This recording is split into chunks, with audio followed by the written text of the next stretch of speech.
దక్షిణాది రాష్ట్రాల్లో జనసేనాని పర్యటన ప్రారంభమైంది. కేరళ, తమిళనాడులో 3 రోజుల పాటు పర్యటించనున్న AP deputy CM Pawan Kalyan కేరళలోని కొచ్చి ఎయిర్పోర్ట్ కి చేరుకున్నారు. కాసేపట్లో కొచ్చి సమీపంలోని శ్రీ అగస్త్య మహర్షి ఆలయాన్ని ఆయన సందర్శించబోతున్నారు.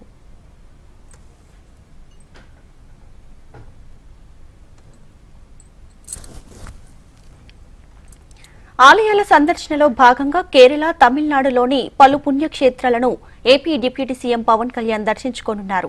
ఇందులో భాగంగా అనంత పద్మనాభ స్వామి, మధుర మీనాక్షి, శ్రీ పరశరామస్వామి, కుంభేశ్వర దేవాలయం, స్వామి మలై, తిరుత్తై సుబ్రహ్మణ్యేశ్వర స్వామి ఆలయాలను ఆయన సందర్శించనున్నారు.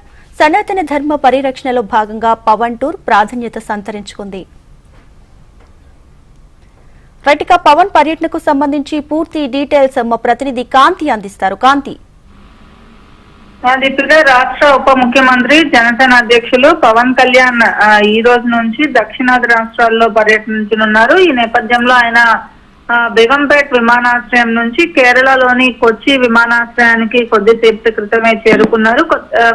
కొచ్చి దగ్గరలో ఉన్నటువంటి శ్రీ అగస్త్య మహర్షి ఆలయాన్ని ఆయన సందర్శించుకుంటారు. ఏదైతే హిందూ ధర్మ పరిరక్షణలో భాగంగా జనసేనాని పవన్ కళ్యాణ్ 3 రోజుల పాటు దక్షిణాది రాష్ట్రాల్లో పర్యటిస్తున్నారు. ఈ పర్యటనలో భాగంగా ఆయన ఈ రోజు మొదటి రోజు